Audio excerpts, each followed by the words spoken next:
In the last 5 years, Gen Z credit card balances have grown by over 200%. When our oldest turns 18, he'll have over 3 years of credit history, a credit score in the 700s, and he won't have opened a single credit card himself.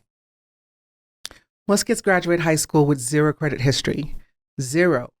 And they wonder why they can't get any apartment, why they need a cosigner, or why they're starting from scratch. Our kids aren't starting from scratch. They're starting from here. Today, we're showing you exactly how we did it.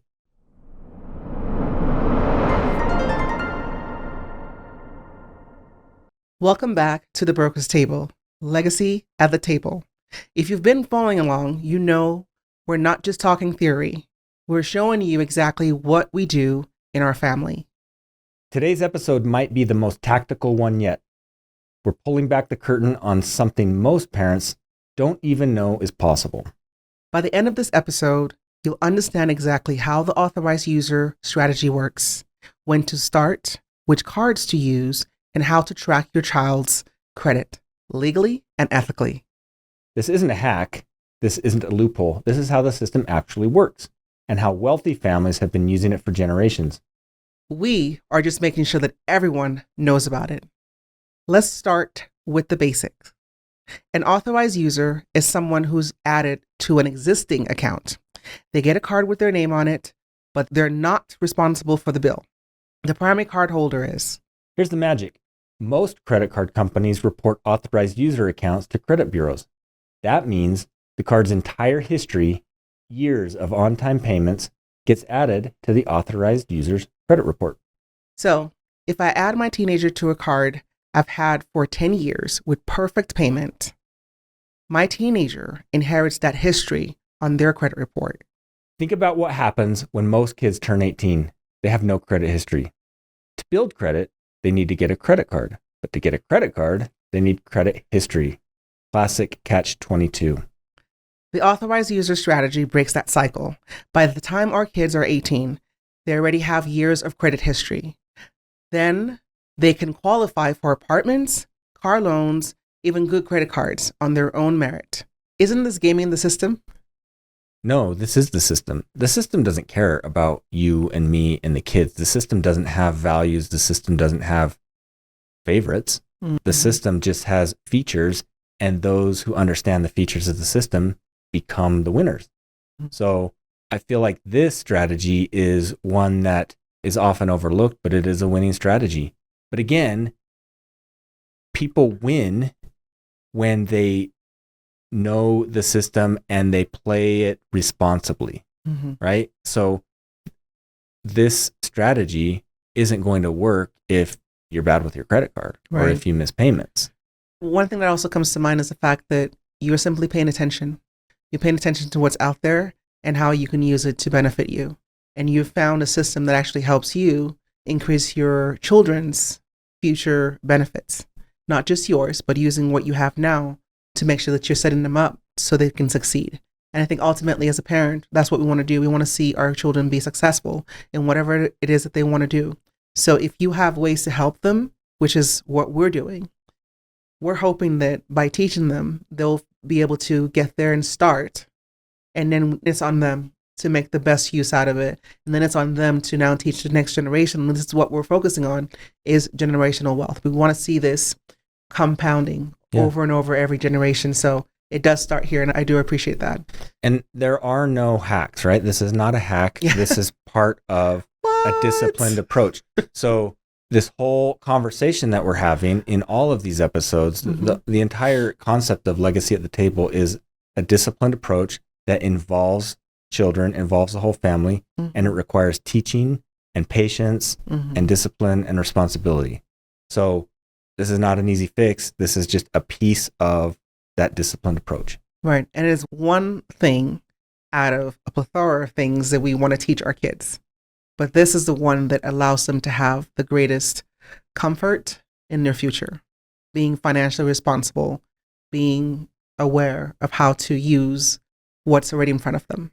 It's a great head start, right? It's a great head start. Tremendous head start. And sometimes people get head starts and then they trip up. But let's at least give them that opportunity to see what they can do with the Head High Start. five on that. We have a son who just turned 15.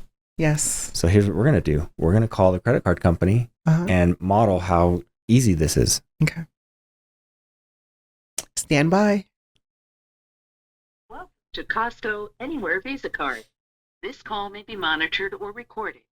You are now in our speech-enabled system. To access our touch-tone system, press ** at any time. Para español, diga español. What are the last 4 digits of the card number?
Say yes.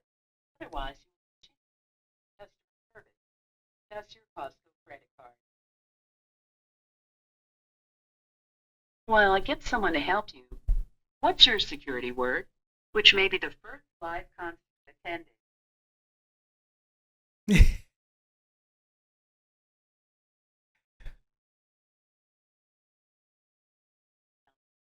Oh.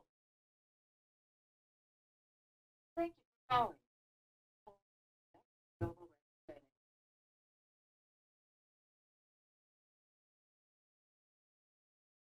This is the most exciting part of this. Make sure that when you do call the credit card companies that you give yourself enough time, because sometimes navigating their phone systems could be very, very trying. But patience, because again, remember the end game. And also think about how wonderful it would have been if someone had done this for you. But now you're in a position to do it for your children, for the next generation, and they will do it, hopefully, for the next. That's legacy.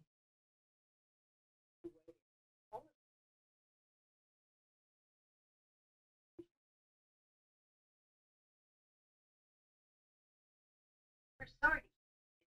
Your estimated time is less than 2 minutes. Hi, Sally. My first name is Richard and my last name is Stowell.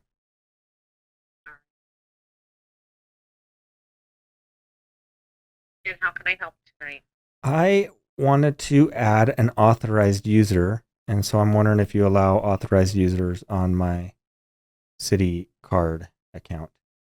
Sure. Every authorized user, though, has to have their own membership. They have to have their membership number, their date of birth, and the last 4 of their social. Okay. And can I do that online, or do I have to call? Like, can I do it? No, you can do it online.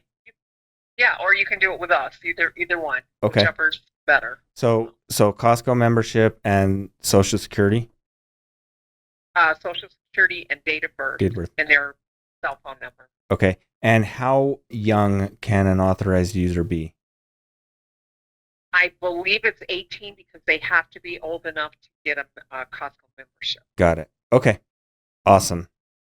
Thank you so much. That's All right. That's it for now. Oh, you're welcome. You do have an offer on your account to earn 10% back from today through March 31st if you use your card at restaurants or movie theaters. It Okay. comes up as a statement credit, and it doesn't cost anything. You'd like me to add that? Yes, please. All right.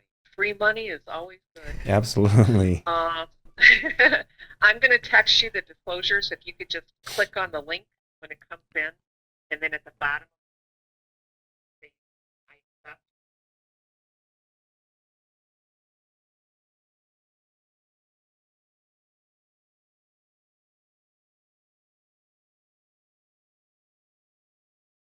Okay, you got it. You got it. Came through. Yep. Okay. And that's as it doesn't have to be Okay. and then just let you know have a balance sheet.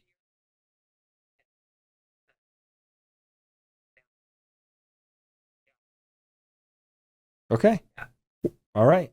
Okay. Okay. Thanks for that. You're welcome. I hope you have a great rest of your evening. You too. Thanks. Bye-bye. Bye.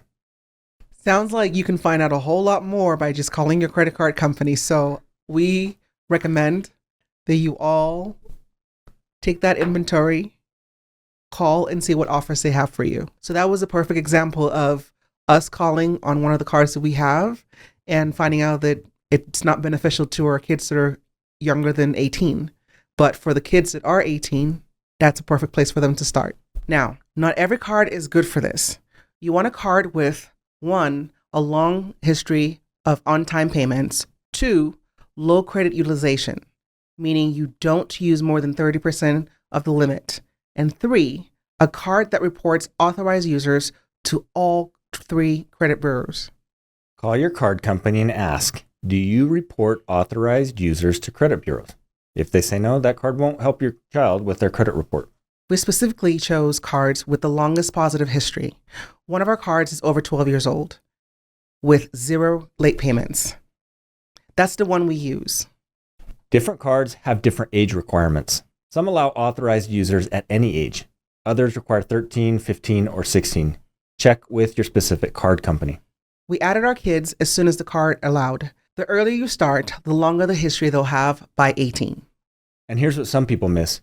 You don't have to give them a physical card. Add them to the account, but keep the card locked away. Or don't even activate it. Or cut it up. They'll still get the credit benefit. Once your child is added, monitor their credit report. You can check at annualcreditreport.com for free. It may take a month or 2 for the account to show up. And this is crucial. You have to maintain perfect payment history on that card. If you're late, if the utilization goes up, it affects your child's credit too. This strategy only works if you are the responsible parent. Let me share real numbers. Our oldest was added as an authorized user at 15. 2 years later, his credit score was in the mid 700s. He's never had his own card. He never applied for anything, but he has credit profile. When he turns 18, he is able to get a good credit card on his own with a real limit, a good interest rate, and good terms. He can rent an apartment without a cosigner. He's starting from a position of strength. Absolutely.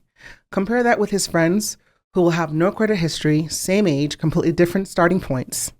You know what I like about this is that we can do this and we have done it and the kids don't even know we're doing it. We're just building this as a benefit. Now, we think it's important to have these conversations with the kids about what is going on so when they finally do go to get that their own credit card at 18, they kind of know what we've built into it.